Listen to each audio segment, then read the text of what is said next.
Welcome to my channel Magic Mentor. Hope you have seen my previous video on this transformation of sentences part 1. Here's the part 2 where we are going to discuss on some other top sentences which are very common in the exams. So my first sentence, if you return the book by tomorrow, you can take it now. This is my sentence. So this is again a conditional sentence. Sometimes we have instructions like begin with provided. So when you have to begin with provided, always remember after provided, the word provided is always followed by that. Okay. So if you return the book by tomorrow, that is provided. So this if gets replaced by provided that. So provided that you return the book by tomorrow,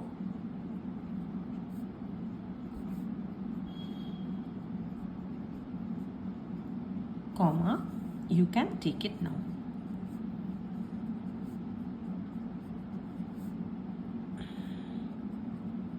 You can take it now. Okay. So this is one kind.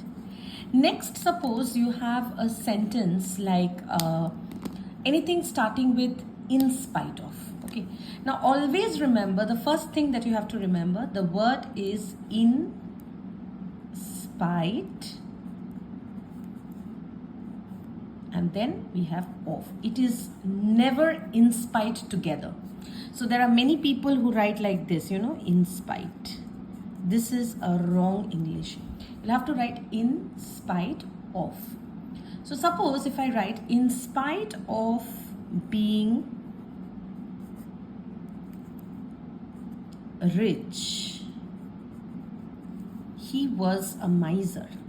He was a miser. Okay. In spite of being rich, he was a miser. Now, these kind of sentences where you have sentences starting with in spite of, in generally they ask you to change this to despite. Now, after despite, in spite of, this one totally gets converted into despite. It will never be despite of. It is always only despite. Okay. So, despite being rich, he was a miser.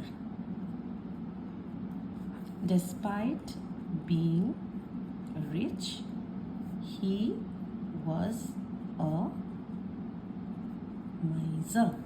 So you never have despite, and then despite is never followed by of. Okay, you'll have to remember this, and there is no comma in this particular sentence. Despite being rich, he was a miser. There will be no comma. Next, if you tell me the truth, I shall not punish you. Again, a conditional sentence. See? If you tell me the truth,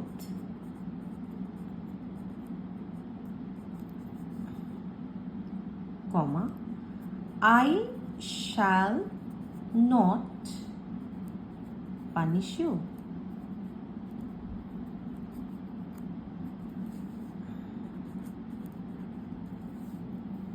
I don't know what's wrong with the green color pen.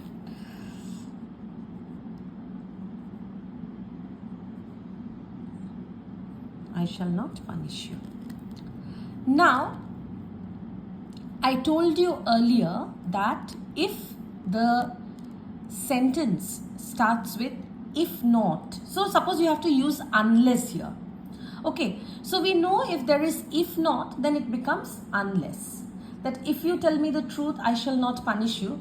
In the earlier video, I have given you probably a sentence which is like, if you do not study hard, you will fail.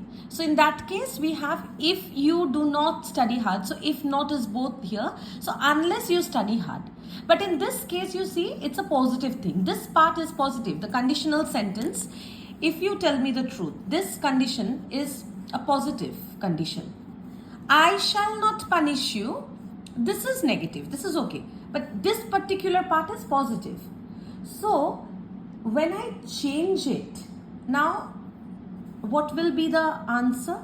If you tell me the truth, I shall not punish you. So unless you tell me the truth, okay?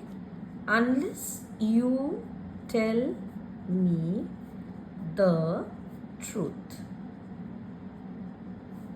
comma, this not and this if, these two words, if not became unless here.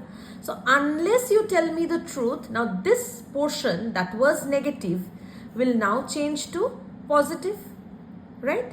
Why this will change to positive? Because this total sentence, if you tell me the truth, I shall not punish you, this is it's a negative sentence. It's a conditional negative sentence. So negative will definitely change into positive. So unless you tell me the truth, I shall punish you. Isn't it? If you tell me the truth, I shall not punish you. So unless you tell me the truth, I shall punish you. So this will be my answer. Okay? I shall punish you. Now, there is another type of sentence where we use little. Suppose, I did not know that you would come to my home. And you are asked to begin this with little. So see, I did not know that you would come to my home. It's like if I had known earlier that you would have come to my home, then I would not have come to your home. Right? So it's like, why did I waste my energy all the way? Okay, waste my time to come to your home. So I did not know that you would come to my home. That means when I change it or when I begin this with little, this becomes, I did not know, this portion becomes, little did I know. I did not, this did not becomes little. Little did I know, not becomes little, okay? Little did I know that you would come to my home. Clear? So suppose you have a sentence like, come to my home. Okay. So suppose you have a sentence like, she did not know that he would win the World Cup. Little did she know that he would win the World Cup. Okay, I'm referring to Hardik Pandya's wife out here. So little did she know that he would win the World Cup. So this can be another one. Next, there is another type of sentence where you use but. So suppose the sentence is, let me write with black pen now. This green is not working properly. If, oh God, what has happened to this black now? If it was not for the rain, the match would have been held. The match would have been held. That means it is the rain that did not let the match happen. So if it was not for the rain, the match would have been held. So suppose you'll have to use but, or you have to begin with but. Always remember, but is always followed by for. But for the rain. If it was not becomes but. Okay. So but for the rain, the match would have been held. But for the rain, the match, comma, would have been held.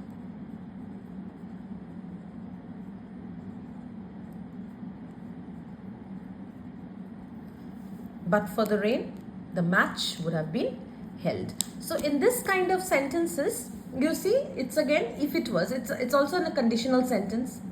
If it was not for the rain, so we use but for the rain. Or suppose If it was not your help, I would not have succeeded. If it was not your help, I would not have succeeded. Then, but for your help, I would not have succeeded. This remains the same. Okay. If you had not helped, I would not have been successful. But for your help, I would not have succeeded. This is how this portion remains the same. Only this one becomes but for the rain. If it was not, becomes but. Okay. So this is how you change or transform sentences without changing the meaning. Okay. There can be another type of sentence where you use where you'll have to transform with using under no circumstances. For example, you must never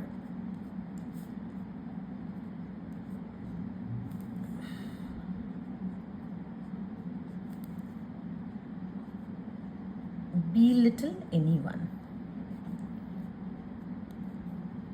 You must never belittle anyone. This is your sentence. And say you have to begin this with under no circumstances. You must never belittle anyone, and this you'll have to start with under no circumstances. Okay. Now how do you do that? Under no circumstances. Under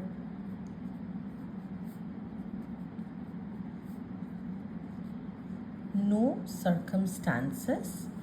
After this, you will have to put a verb. So out here, you must never belittle anyone. So this is one verb, this is one verb, right? This is the main verb and this is the helping verb. So definitely when I have a helping verb in my sentence, my helping verb will come first. So under no circumstances must you, because the helping verb and my subject always gets interchanged, right? These kind of sentences. So under no circumstances must you ever. Why this becomes ever? Why this never becomes ever? Because this N comes here under no circumstances. See, the N comes here with no. So under no circumstances must you ever be little anyone. So this is another type. Okay. Moving on to the next type, which is now these are very these comes, but not so much. Maybe once in 3 years or so. It is like using lest in a sentence. Okay. So suppose.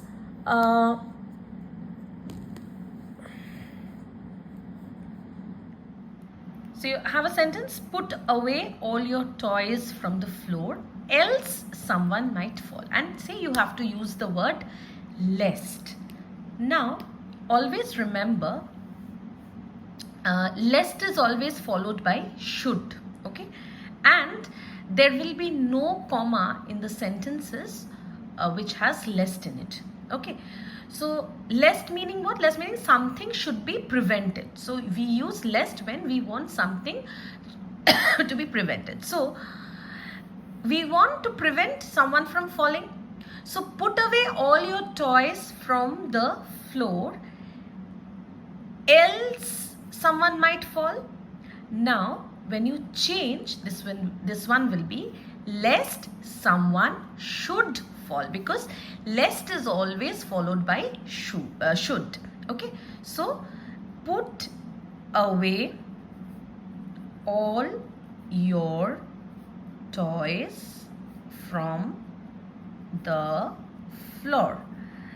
You will not have a comma because there will be no comma in a sentence with lest. Put away all your toys from the floor, else changes to lest someone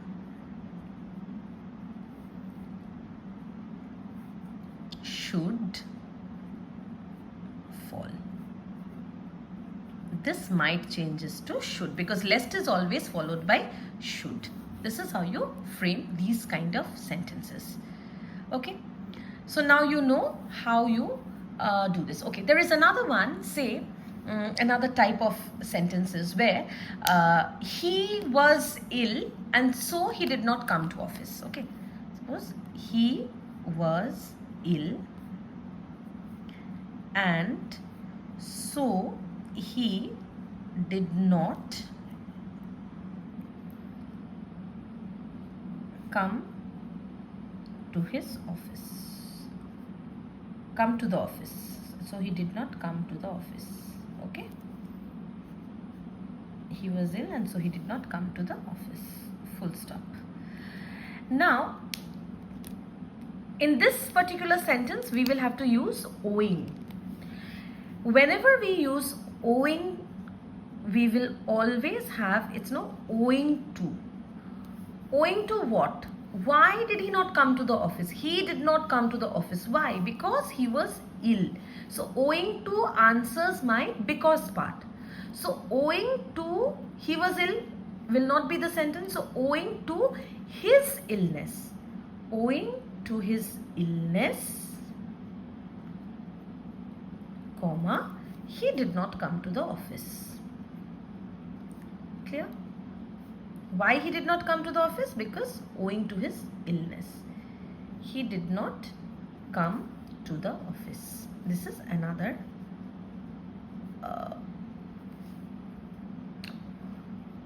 another kind. Okay. Now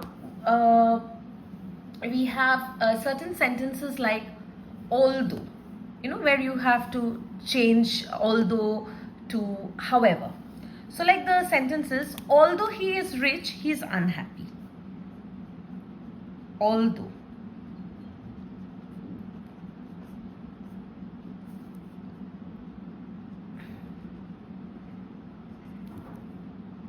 Although he is rich, he is unhappy.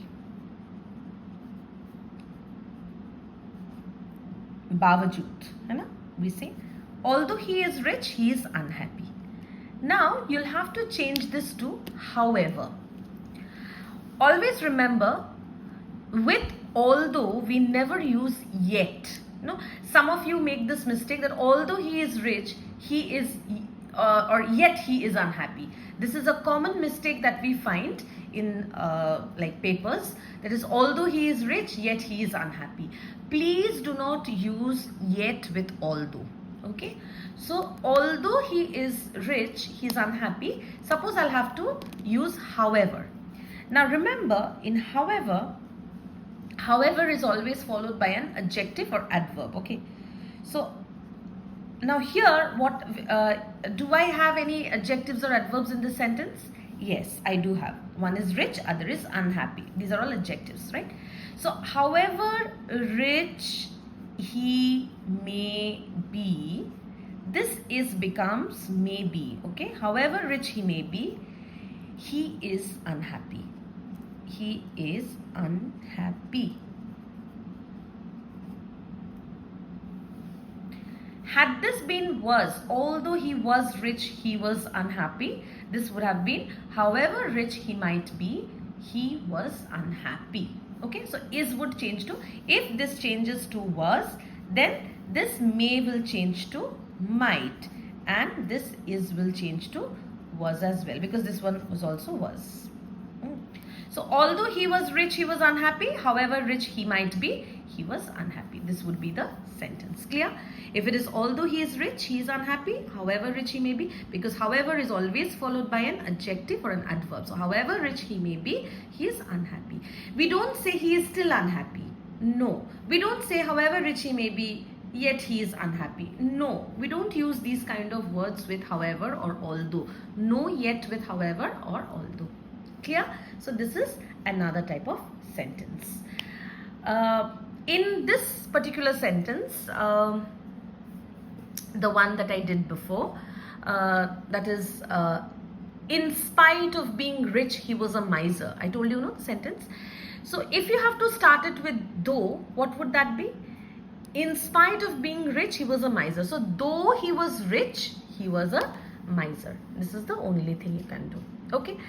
Else, I think I have done almost all the types except the active passive, the narration, and the degrees of comparison. So for the degrees of comparison and narration and this thing, active and passive, this voice change, we will have a separate video for that. Rest is covered in this particular video. So you have a fair idea of what kind of questions come in your exam, and I'm sure after going through these two videos, you are going to score 8 out of 8 in all the things, right? The rest I'll be doing for you. That is a voice change, degrees of comparison, and of course the narration change. I'll do it in a separate video. Thank you all. Please like, comment and subscribe.